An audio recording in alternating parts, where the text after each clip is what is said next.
All right, everyone. Welcome to Snack Size Science. Philippe and Ashlan, take it away. Well, hello, everyone. Hi, everybody. How are you all doing? And happy Earth Week. Happy Earth Week. We hope all of you are healthy and safe. And we wanted to welcome you into our little itty bitty tiny backyard. Yes. To talk about urban gardening and compost. Yes. So the whole idea to celebrate this Earth Week, there's so many different things that you can do to get closer to nature. One of those things is growing things, living things in your home, food preferably. We love to cook food, so we love to grow food. Philippe loves to cook food. I love to help him cook Ashlan's food. learning to be a great chef. And so having fresh produce is one of those things that we love to do. And so we thought we'd show you all a couple of things that we do that are both beneficial for the environment and beneficial for our health, particularly now that we're all home so much. Yes. So we'll start with one of the big challenges that we face in the world today, which is food waste. We waste 40% of the food that we grow in the United States that we serve in the United States is wasted, ends up in landfill. Now, one of the problems with that, one of the big problems with that is that that's a huge amount of water and energy that is thus wasted. In addition, it's a lot of fertilizer that's wasted, right? So a lot of that nitrogen and phosphorus that then ends up oftentimes in our rivers and streams and then flows out into our ocean, causing dead zones and all sorts of other big problems. So when you think about that, it's a huge amount of waste. And that's basically about the amount of food that's wasted around the world, 40%. So it's an enormous carbon footprint, enormous waste of water. And one of the great things that we can do to stop that in our own communities is to recapture some of those nutrients as opposed to ending up in a landfill. Because here's what happens when food goes in the trash and it ends up in a landfill.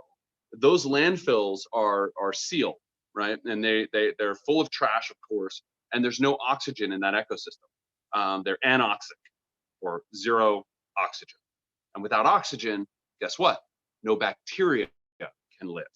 Without bacteria, things won't break down. So all that food that you dump in the trash goes into a landfill and just sits there. Now it's rotten, but it doesn't break down in the same way. Doesn't go back into the soil, doesn't go back into the land, doesn't go back into the ecosystem, which is what we want. Exactly. So we're wasting all those nutrients. So there's a way around that. So an easy thing that we do in our house that anybody can do in their home is when you're making food, just collect your kitchen scraps. Yes. From anything, you guys. When you trim your carrots, when you don't eat your apple core, when you maybe accidentally, I didn't eat the raspberries soon enough. So I had like 3 raspberries that went moldy. So it's just anything. The only thing we don't put in here is meat and cheese products and hard rinds like banana, like lemon rind or banana peel, things like that. We still don't put into this home compost. Yeah, system. but everything else can go in here. We have yummy. We have lettuce. We have tea. Lots of tea. We drink a lot of tea. Eggshells. Eggshells. Good calcium for your plants. So, like I said, anything that you guys use that is not protein, that's not dairy, and not hard skin fruit peel can go in here. Okay, so this usually lives by our kitchen sink. So it's easy to remember when you're slicing and dicing. Yes. All of your veggies and things like that. So when it's full, as it is, I've been saving this. What do you think? This is maybe like 2 or 3 days. Probably 2 days. Yep. Yeah, 2 or 3 days for us. Philippe's mom's staying with us, so that's like for 3 adults plus a baby. That's about how much waste would technically be going into a landfill every couple days. Okay, so what we do is then this goes into our main composter. Yeah, let's tilt this down. So we have a kind of we have a roller or a tumbling composter. Now the reason we did this is because we used to live in an apartment and we didn't have any backyard at all. So we had this. So we talked to the person that lived underneath us, and they said it was fine if we had it.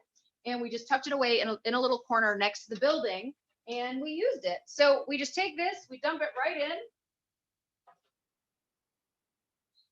and then you just give it a good swirl around. Now this tumbler actually works on heat. A lot of compost will use, you can use worms to break down your food. You can use just aeration where you go in and you turn it over every day, probably. Yeah, probably once or twice a day. And you the have heat, just a pile, and then the heat builds up. the heat builds it down. So this is just the one that we happen to use. It's great. It works for us. We've had it for several years, and we keep using it, and it is terrific. Yeah. So it has 2 different compartments. So once one side, you can use one side to be full. When it's full, you let it sit, and then you can start filling up the other side. Then it turns into some really awesome soil. Yeah. And like I said, you don't need one of these. You can do a compost bin at your house. You can do a very small scale if you want.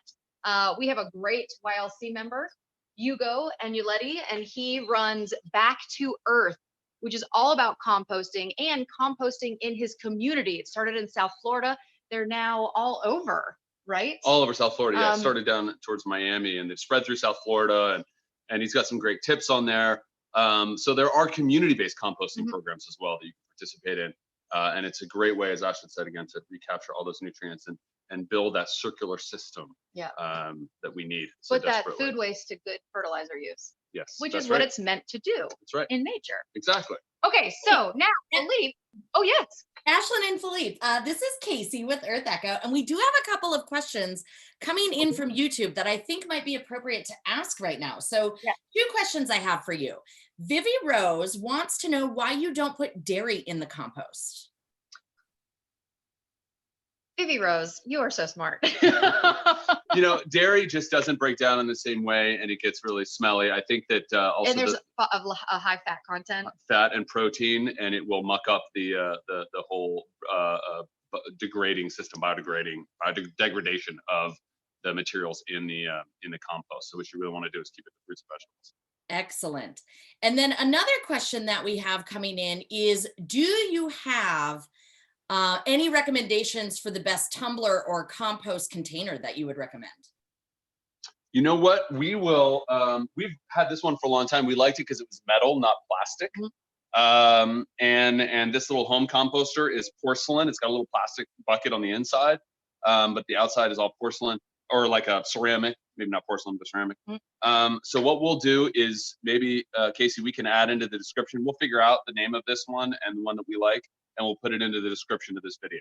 That sounds perfect. We can do that. All right, go ahead. And that question, by the way, was from Mia, who's tuning in from the DC area. So welcome everyone, and go right ahead. All right. So now Philippe, what do we do with our compost once it's done? So once we do have good soil, thank you for asking, we want to grow things with it, preferably things that we can eat. And one of the ways that we always like to do this kind of work is to find things that are reusable or biodegradable themselves. One of those things is eggs. Ta-da! Okay, so basically what we've done is we use egg shells that we have broken in half, and of course eaten the yummy eggs inside, and then kept the eggshell that Philippe's making look pretty. Yeah. Voila, kept the half an eggshell, and we've planted soil and seeds into them. Isn't that cute? Right? So we've it's a got little baby planter. Some radishes coming up here, and these are carrots, and that's a little bit of arugula. And what is so exciting about this is you don't even need a backyard.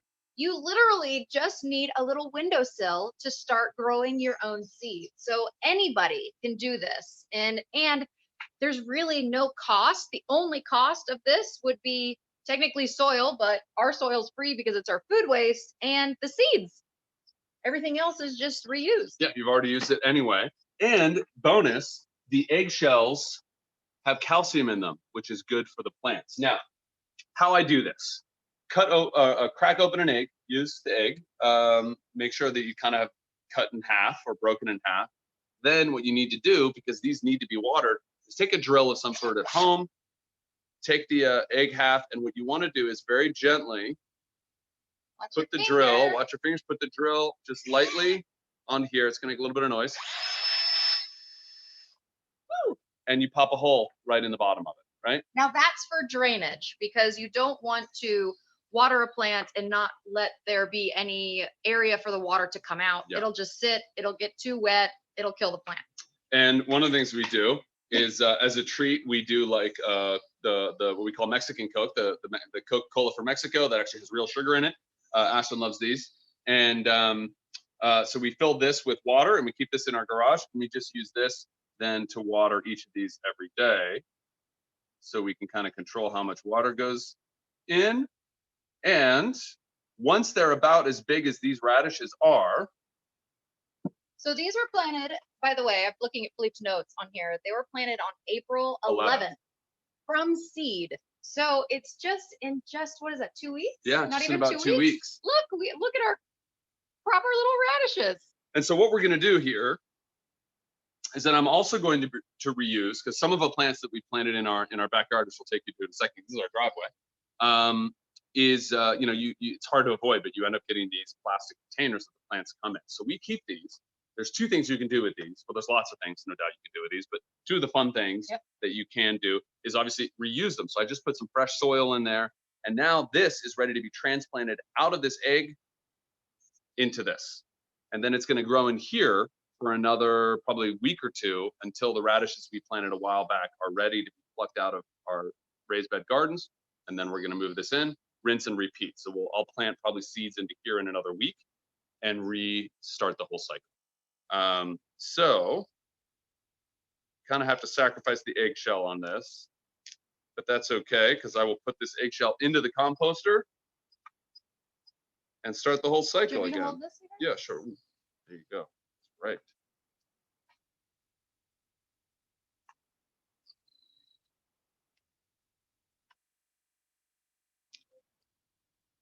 You want to be gentle with this because it's still a little fresh radish shoot here. A baby. A little wee baby radish. Okay. Look, and if you look closely, want to see? There's little roots at the bottom. Isn't that cool? That's adorable. Okay. So what we're going to do, we're going to make a little space in the soil here. Make sure the roots are not broken, but just kind of teased out. Now, this is what you always do whenever you buy plants and you pull them out of a pot or any kind of container. You just want to loosen the soil around the bottom so that the roots kind of get sticking out so that they'll dig into the soil easily. Give them some space. Yeah. Right?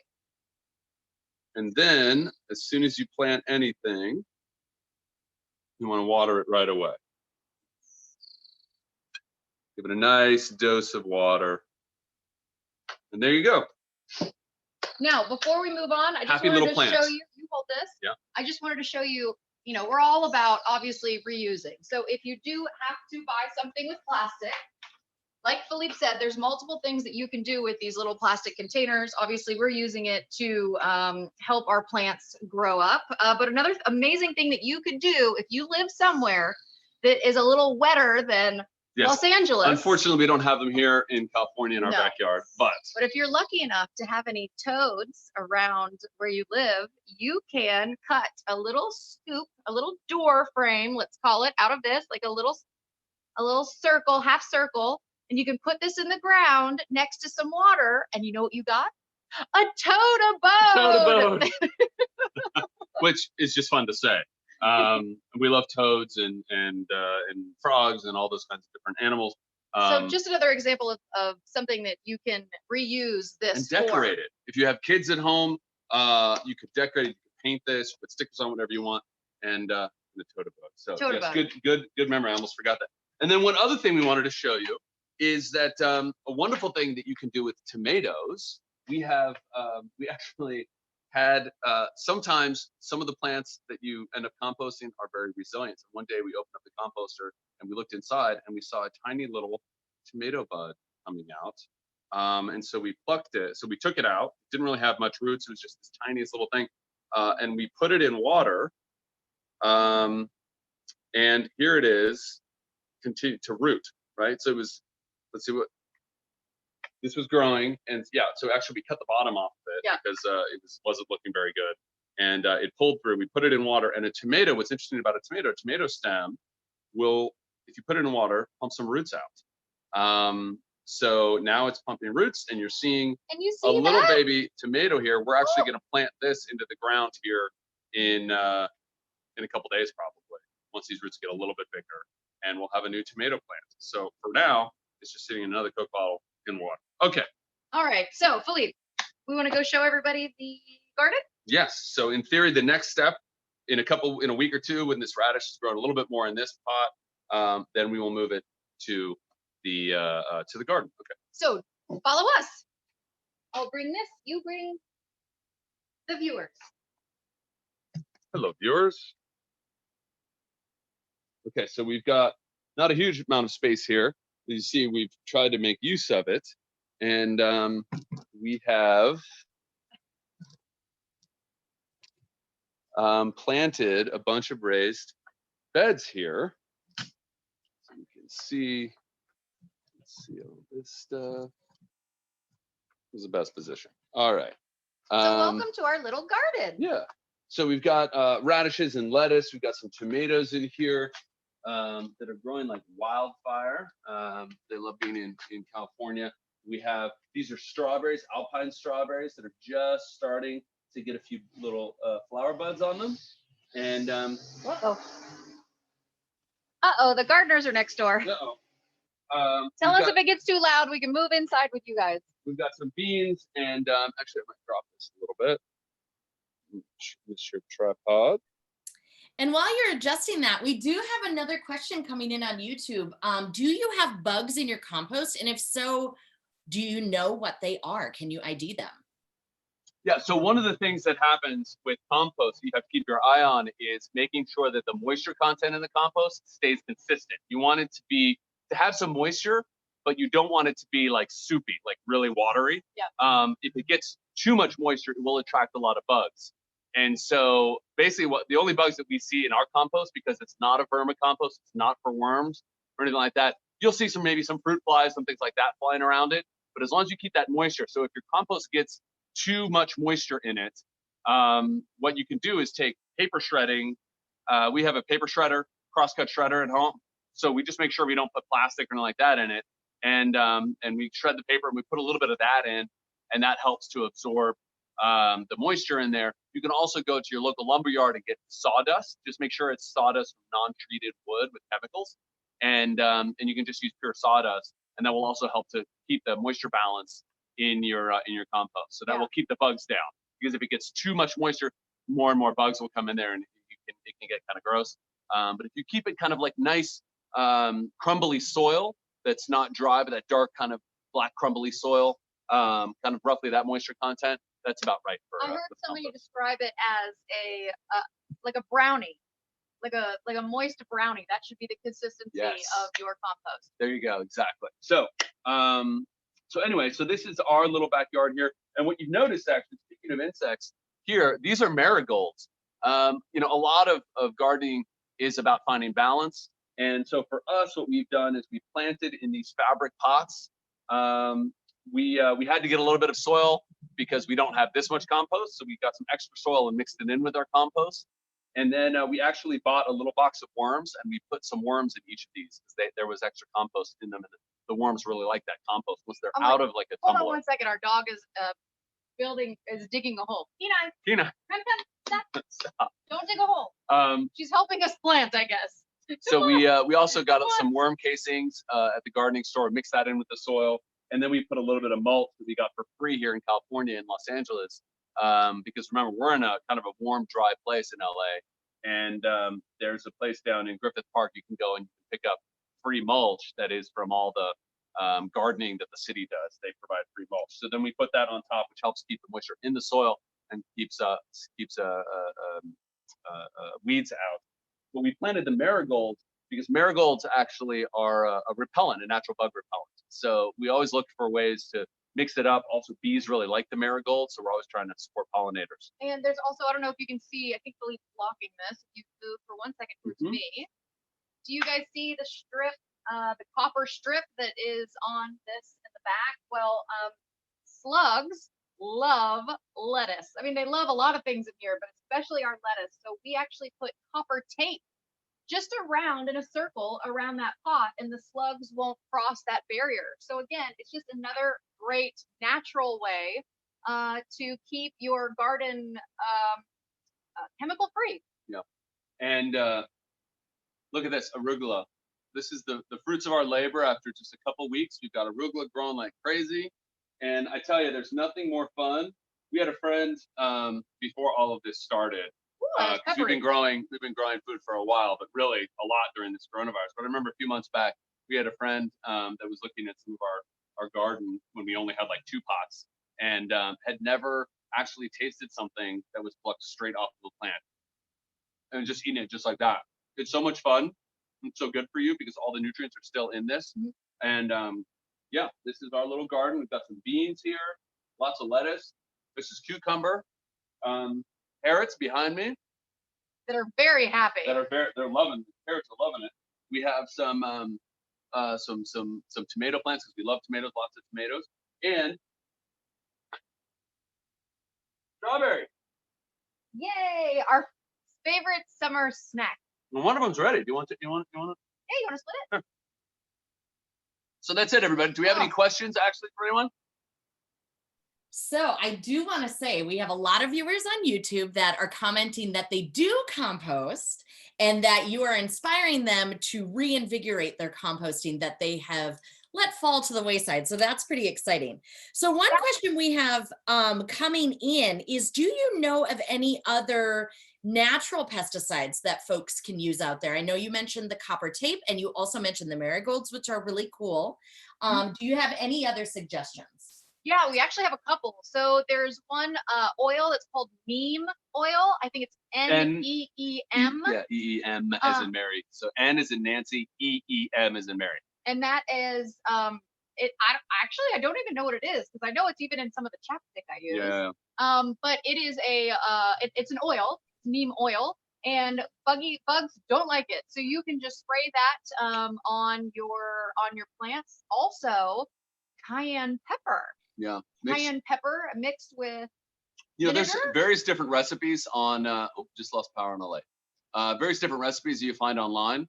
But you can mix in some cayenne pepper. I think maybe a little bit of vinegar, a little oil, something like that. Is very. We haven't had to use it yet here, but you can use some various natural kind of sprays like that. I will say I think that one of the best things that you can do for keeping a healthy garden is having healthy plants. Healthy plants are really resilient in the face of pests, and diverse plants. That's why we've got different plants with each other. And we've got the things like the flowers and the marigolds, because what we're trying to do is mimic as much as we can a normal ecosystem, which would have lots of different species of plants. And the soil, if the soil and the plants are healthy, you're gonna have less pests. And that's really, really important. And don't forget, you also want to make sure that you create a great area for other animals like birds who will come and help you with your pest control. So we actually have a hummingbird feeder in the front. We have a bird feeder right around the corner. And we also made sure that we have pollinator gardens. So along with our little garden here, we also have some lavender over there, and right next to you guys, which we'll show you in a second, is our lemon and lime citrus trees. The bees love them. So it's also about thinking of the whole garden as your own little look at these little limes. They're so cute. Oh, and these. So we have another question too. Vivi Rose asks, do you see many pollinators back there in your garden? Yes, but not right now. They must be late risers. They're sleeping in, I think. These bees. Well, I just saw a bunch of bees flying around these Meyer lemon buds that are here, but I think we just scared them off. So see all these little flowers. They love these Meyer lemons. So these are just in pots. There's one. There's a bee. You see the cute little, oh, no, sorry. There's a cute little bee flying around. So pollinators do love the lemons. And, if you've got a little patio here, we've got a flagstone patio here. You can put pots and got enough sun, and we put a little bit of compost again and soil in, sandy soil with these citrus, and they're growing like crazy.